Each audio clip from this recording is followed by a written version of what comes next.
जी दोस्तों, वीडियो की शुरुआत करते हैं। सबसे पहली कंपनी की बात करते हैं। पहली कंपनी का नाम है जियो फाइनेंशियल सर्विसेज लिमिटेड। बट इसको डिस्कस करने से पहले अगर आपने अभी तक चैनल को सब्सक्राइब नहीं किया है तो चैनल को सब्सक्राइब करके बेल आइकन को प्रेस कर लो और सेबी रजिस्टर्ड टेलीग्राम चैनल को भी ज्वाइन कर लो, जिसका लिंक आपको डिस्क्रिप्शन में देखने को मिल जाएगा। और एक डिस्क्लेमर भी है, जो भी न्यूज़ एंड अपडेट्स हम लोग कवर करेंगे वो सारी एजुकेशन पर्पज़ के लिए है, सीखने के लिए है। तो इसको किसी भी तरह का इन्वेस्टमेंट एडवाइस मत समझना, आप खुद से भी रिसर्च और एनालिसिस कर सकते हैं। तो चलिए दोस्तों, वीडियो की शुरुआत करते हैं। सबसे पहले बात कर लेते हैं जियो फाइनेंशियल सर्विसेज से रिलेटेड कुछ इंपॉर्टेंट न्यूज़ एंड अपडेट्स के बारे में। दोस्तों, कल के दिन जियो फाइनेंशियल सर्विसेज ने अपने Q4 के अर्निंग्स को रिपोर्ट किया था। अर्निंग्स में कंपनी के जो प्रॉफिट आफ्टर टैक्स हैं वो नो डाउट काफ़ी शॉकिंग थे, क्योंकि ईयर ऑन ईयर बेसिस पे प्रॉफिट हमें 14% से गिरता हुआ दिखा था। 272 करोड़ के प्रॉफिट कंपनी ने शो किए थे और साथ में कंपनी ने फाइनल डिविडेंड भी दिया था 60 पैसे पर इक्विटी शेयर।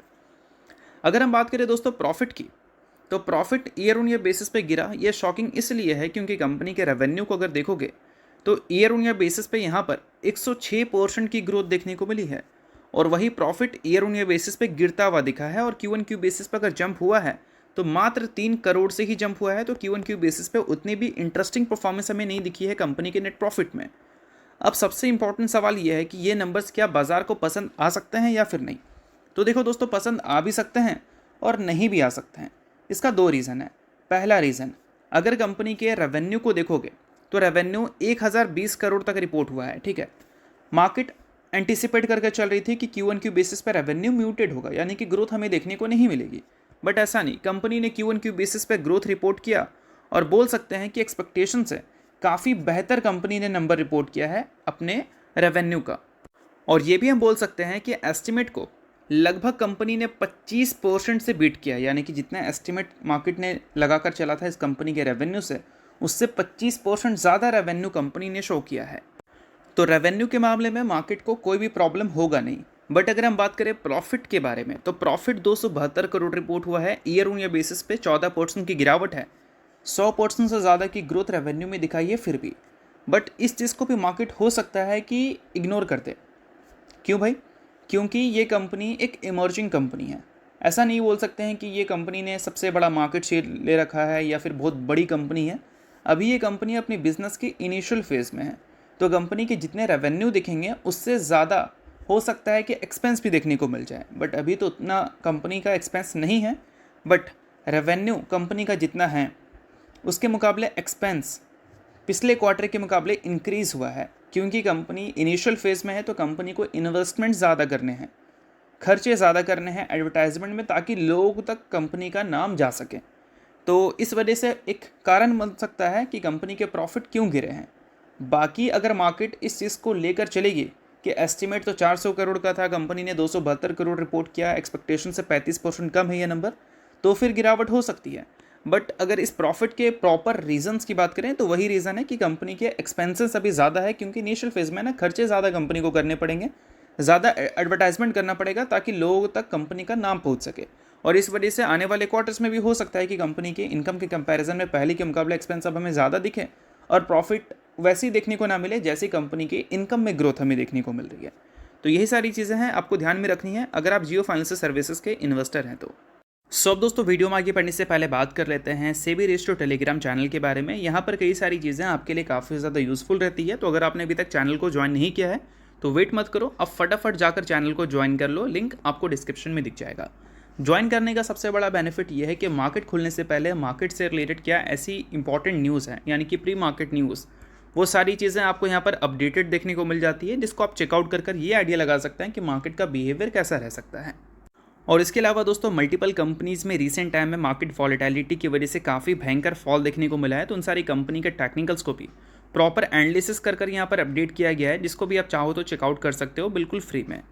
तो लिंक डिस्क्रिप्शन में है चैनल का, लिंक के थ्रू जाकर चैनल को बिल्कुल आप फ्री में ज्वाइन कर लो। तो चलिए दोस्तों, अब बात कर लेते हैं अगली कंपनी के बारे में। अगली कंपनी का नाम है BSE लिमिटेड। अब BSE की बात करें तो पिछले कुछ ट्रेडिंग सेशन में ये कंपनी का आउटस्टैंडिंग परफॉर्मेंस हमें दिख रहा है। अब इसका सबसे बड़ा क्रेडिट हम दे सकते हैं बाजार को, क्योंकि बाजार का सेंटिमेंट पहले ख़राब था। तो BSE भी अपने 52 वीक हाई से 15 से 20% नीचे थी। अब पिछले एक हफ्ते में और पिछले एक महीने में बाजार ने जो कारनामा किया है, उससे कैपिटल मार्केट से जुड़ी कंपनीज़ के शेयर्स काफ़ी ज़्यादा खुश हैं और वन साइडेड तेज़ी हमें देखने को मिल रही है। क्योंकि पिछले एक हफ्ते में बाजार ने लगभग 3% की तेज़ी दिखाई है और पिछले एक महीने के बॉटम से अगर देखोगे तो निफ्टी लगभग 9% की रिकवरी दिखाई है। तो इस वजह से बाजार का सेंटिमेंट थोड़ा सा बेहतर हो चुका है। और जब बाजार की सेंटिमेंट बेहतर होती है तो एक सेक्टर अच्छा पैसा बनाता है और वो है कैपिटल मार्केट में जो कंपनी बिजनेस करती है वो वाला सेक्टर। ठीक है। और नेक्स्ट ट्रेडिंग सेशन के लिए भी बाजार का जो सेंटिमेंट है वो अच्छा है, क्योंकि अभी गिफ्ट निफ्टी हमें 1.15% 1% ऊपर दिख रही है। रीज़न स्ट्रेट ऑफ हॉर्मोज को कंडीशनली ईरान ने खोल दिया है। इस वजह से ग्लोबली क्रूड ऑयल की जो सप्लाई है वो अब हमें उतने टेंशन्स में देखने को नहीं मिलेंगे, जिस कारण ऑयल के प्राइसेस में एक बड़ी क्रैश भी देखने को मिली है। और इंडिया जैसी कंट्री ऑयल के प्राइसेस के क्रैश को देखकर खुश होती है। इसी वजह से गिफ्ट निफ्टी अभी 1.25% तक ऊपर है और यही सिलसिला कल के दिन भी कंटिन्यू रहा तो काफ़ी हद तक पॉसिबिलिटी है कि नेक्स्ट ट्रेडिंग सेशन बाजार के लिए अच्छा जा सकता है। और बाजार नेक्स्ट ट्रेडिंग सेशन अगर अच्छा करेगी तो ऑब्वियसली बात है कि कैपिटल मार्केट से जुड़ी कंपनी तो खुश होगी, क्योंकि उनका बिजनेस ही बाजार से ही चलता है।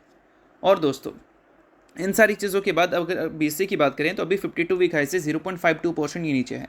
52 वीक हाई बोलो या फिर ऑल टाइम हाई बोलो, ऑल टाइम हाई के आसपास ही कंपनी है। अब मतलब कंपनी का ये है कि मोमेंटम अच्छा है, और मोमेंटम अच्छा है तो कोई पॉजिटिव न्यूज़ आएगा तो उस मोमेंटम को पूरी तरह से अपॉर्चुनिटी में कंपनी कन्वर्ट भी कर पाएगी। तो बेशक ये सारी चीज़ें पे आपने ध्यान रखनी है।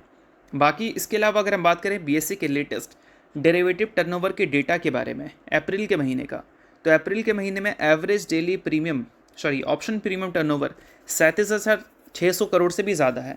और पिछले महीना यही नंबर 33,000 करोड़ का था, और 33,000 जब करोड़ का था तब मार्केट इस कंपनी के ऑप्शंस प्रीमियम टर्नओवर को देखकर आउटस्टैंडिंग नंबर्स बता रही थी। बट इस बार इस महीना ने उसको भी सरपास कर लिया है। तो बोल सकते हैं कि बीएसई का जो अभी बिजनेस चल रहा है वो आउटस्टैंडिंग चल रहा है। मतलब मंथ ऑन मंथ बेसिस पे तो अच्छी ग्रोथ हमें देखने को मिल ही रही है। अगर हम ईयर ऑन ईयर बेसिस की बात करें तो पिछले साल का जो average daily options premium turnover था वो 15,000 करोड़ था। तो पिछले साल से अगर हम कंपैरिजन करें तो मोर देन 100% की ग्रोथ बीएसई के average daily options premium turnover के डेटा में दिख रही है। और 100% से ज़्यादा की ग्रोथ है तो ज़्यादा ट्रांजेक्शन्स भी होंगे, मतलब पिछले बार जितने हुए थे उसका डबल ट्रांजेक्शन्स होगा, और जितना ज़्यादा ट्रांजेक्शन्स होगा उतना ज़्यादा कंपनी को रेवेन्यू मिलेगा। और अभी कंपनी का जो रेवेन्यू है उसका मैक्सिमम हिस्सा यही से आता है। और ये सेगमेंट अगर अच्छा कर रहा है तो हम यही उम्मीद करेंगे कि Q4 को लेकर बाजार की एक्सपेक्टेशंस तो ज़बरदस्त है। हम ये भी उम्मीद कर सकते हैं कि Q1 में भी कंपनी फोड़ सकती है, और अगर फोड़ देती है तो बिल्कुल भी हैरानी वाली बात नहीं होगी, क्योंकि डेटा ही ऐसे आ रहे हैं कि कंपनी के आने वाले नंबर्स अच्छे आ सकते हैं। बाकी दोस्तों, अगर आपने अभी तक सीबी रेस्टो टेलीग्राम चैनल को ज्वाइन नहीं किया है तो उसको जाकर आप ज़रूर ज्वाइन कर लो। उसका लिंक आपको डिस्क्रिप्शन में देखने को मिल जाएगा। न्यूज़ एंड अपडेट्स की बात करें, एनालिसिस की बात करें या गाइडेंस की, सभी कुछ मिलती है बिल्कुल फ्री में। तो लिंक डिस्क्रिप्शन में है, लिंक के थ्रू जाकर चैनल को बिल्कुल फ्री में आप ज्वाइन कर लो। अब बात करते हैं दोस्तों अगली कंपनी के बारे में, जिसका नाम है आनंद राठी। हाल ही में दोस्तों आनंद राठी वेल्थ ने Q4 के रिजल्ट को पब्लिश किया था, जहां पर कंपनी के प्रॉफिट 32% से ग्रो किए थे, और साथ में कंपनी ने अनाउंस किया था 1:1 के रेशियो में बोनस शेयर। इसमें कंपनी ने एक शेयर के बदले अपने इन्वेस्टर्स को एक इक्विटी शेयर देने का फैसला किया था। सो अगर आप इस कंपनी के इन्वेस्टर हैं तो बेशक इस न्यूज़ को आप नोट डाउन कर सकते हैं, इन्वेस्टर नहीं आप इग्नोर कर सकते हैं। न्यूज़ थी इस वजह से मैंने बता दिया। बाकी ये किसी भी तरह का रिकमेंडेशन नहीं है। तो होप करता हूँ ये वीडियो आपको अच्छा लगा होगा, और इस लाइक कीजिए, पहली बार सब्सक्राइब कीजिए। वीडियो के लिए बहुत बहुत शुक्रिया।